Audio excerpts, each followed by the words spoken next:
सन 1526 से 1857 तक भारतीय उपमहाद्वीप पर मुगलों ने शासन किया था। मुगल वंश की शुरुआत करने वाला पहला मुगल बादशाह बाबर था, जो उज़्बेकिस्तान से भारत आया था। इस वीडियो को आखिर तक ज़रूर देखिएगा। इसमें आप मुगलों के बारे में 10 ऐसे तथ्यों को जानेंगे जो आपको हैरान कर देंगे। नंबर 1, मुगल सल्तनत की नींव रखने वाला बाबर एक पैदाइशी योद्धा था। वो अपने पिता की ओर से तैमूर लंग का 5वां वंशज था और अपनी माँ की ओर से चंगेज़ खान का 14वां वंशज था। जब वो 12 साल का था तो उसे विरासत में फरगना शहर मिला और वो वहाँ का बादशाह बना। और इसके 2 साल बाद जब वो 14 साल का हुआ तो उसने उज़्बेकिस्तान के शहर समरकंद पर हमला कर उस पर कब्जा कर लिया। सन 1505 तक वो कई जंग लड़ चुका था। तब उसकी उम्र सिर्फ 22 साल थी। अब उसकी नज़र भारत पर थी। अगले 20 साल तक बाबर भारत पर कब्जा करने की कोशिश करता रहा, लेकिन नाकाम रहा। सन 1526 में उसने दिल्ली को निशाना बनाया। उस वक्त दिल्ली में इब्राहिम लोदी का राज था। बाबर को लगा कि अगर वो इब्राहिम लोदी को गद्दी से हटा सकता है तो वो वहाँ कब्जा जमा सकता है। लोदी की सेना में 1 लाख जवान थे और वहीं बाबर के पास सिर्फ 12,000। मगर बाबर की सेना बेहद खतरनाक बंजारे लड़ाकों की थी। उनमें गजब का भाईचारा था।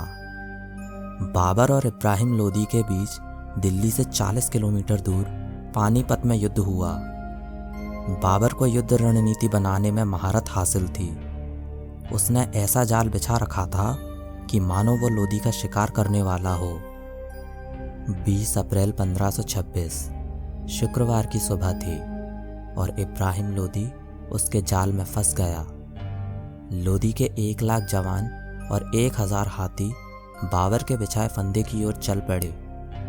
उसने लोदी की सेना को उस मौत के घेरे के अंदर घेर लिया जहां से उनके पास भागने का कोई रास्ता नहीं था। बाबर के जवानों ने लोदी की सेना पर हमला करना शुरू किया। उसकी तोपों ने लोदी के हाथियों को बेकाबू कर दिया, जिससे वो अपनी ही सेना के जवानों को कुचलने लगे। इससे चारों तरफ अफरा तफरी मच गई और तब बाबर के तीरंदाजों ने चारों तरफ से तीरों की बौछार कर दी। बाबर जीत गया और इब्राहिम लोदी को उसने मौत के घाट उतार दिया।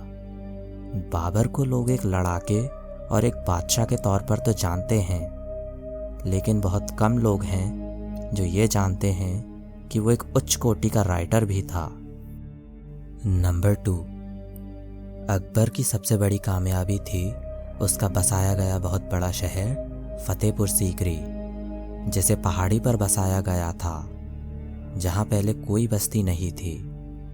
सन 1584 में एक इंग्लिश यात्री रॉल्फ फिच भारत आया था, जिसने लिखा था कि फतेहपुर सीकरी लंदन से भी बड़ा शहर था। अकबर एक कामयाब बादशाह होने के साथ साथ कला प्रेमी भी था। इस शहर का निर्माण अकबर ने अपनी निगरानी में करवाया था और अकबर ने खुद इसका नक्शा बनवाने में मदद की थी। पहले मुगल साम्राज्य की राजधानी आगरा थी। बाद में फतेहपुर सीकरी को अकबर ने नई राजधानी बनाया। फतेहपुर सीकरी 1570 से लेकर 1585 तक मुगल साम्राज्य की राजधानी रहा और पानी की कमी की वजह से सिर्फ 15 साल में ही यह शहर छोड़ दिया गया और राजधानी को फिर से आगरा ले जाया गया। इतिहास में ऐसा पहले कभी नहीं हुआ था कि एक इंसान के सपनों से इतना बड़ा शहर बसाया गया हो और उसे सिर्फ 15 साल में ही वीरान भी कर दिया गया हो। नंबर 3, दुनिया का सबसे बड़ा दरवाज़ा बादशाह अकबर ने बनवाया था। आगरा से 36 किलोमीटर दूर फतेहपुर सीकरी में मौजूद बुलंद दरवाज़ा दुनिया का सबसे बड़ा प्रवेश द्वार है। बुलंद शब्द का अर्थ होता है महान या ऊंचा। इस दरवाजे को अकबर ने सन 1601 में बनवाया था और ये 177 फुट ऊंचा है। नंबर 4, हुमायूं जो कि बाबर का बेटा था और जो दूसरा मुगल बादशाह बना, वो अफीम का बड़ा शौकीन था और अफीम ही उसकी मौत की वजह बनी। एक दिन जब वो नशे में और अफीम के प्रभाव में था तो लाइब्रेरी की सीढ़ियों से गिरकर उसकी मौत हो गई।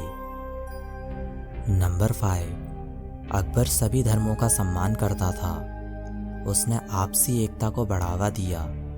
उसके शासन के दौरान राज दरबार में हिंदुओं को ऊंची पदवियां मिलती थीं। उससे पहले के बादशाहों द्वारा हिंदुओं पर लगाया जाने वाला जजिया कर उसने हटवा दिया था।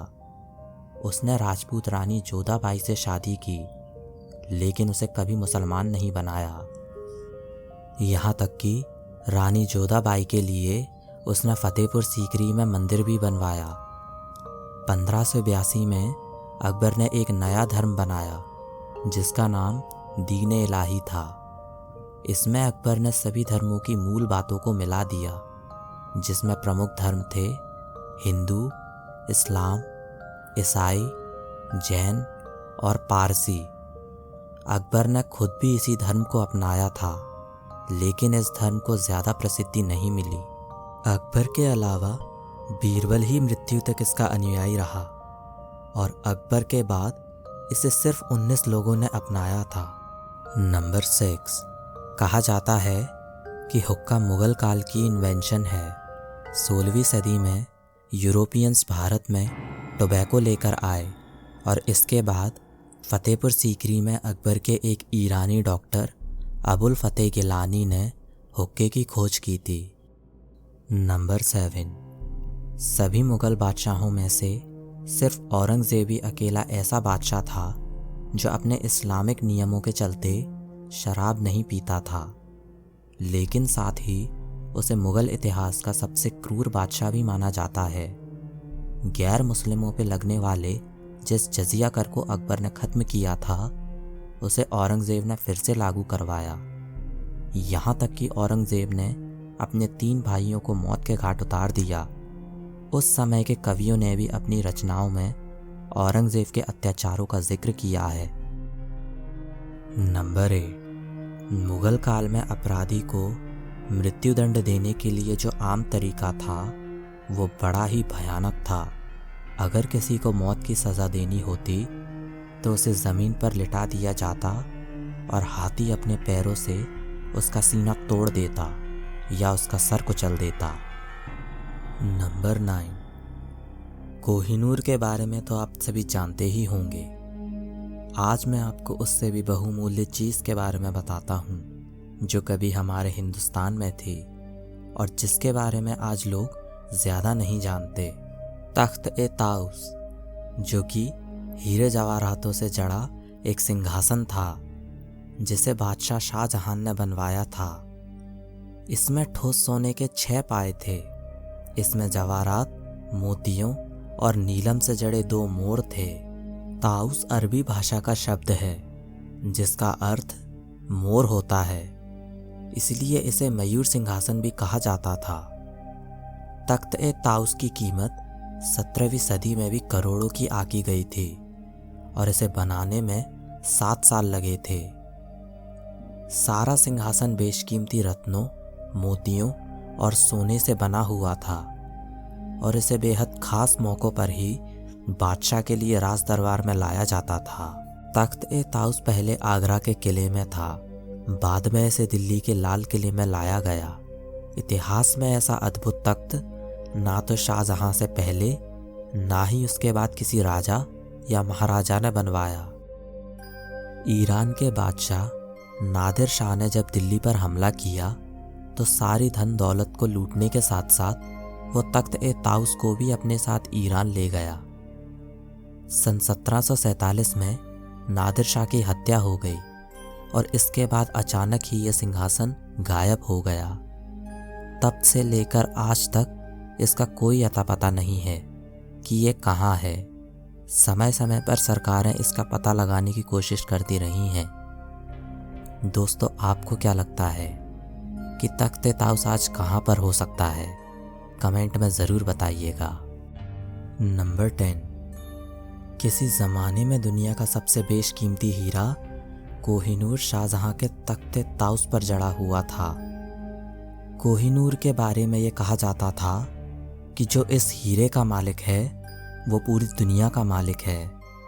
उस ज़माने में कोहिनूर की कीमत इतनी थी कि उसे बेचकर पूरी दुनिया को 2.5 दिनों तक खिलाया जा सकता था।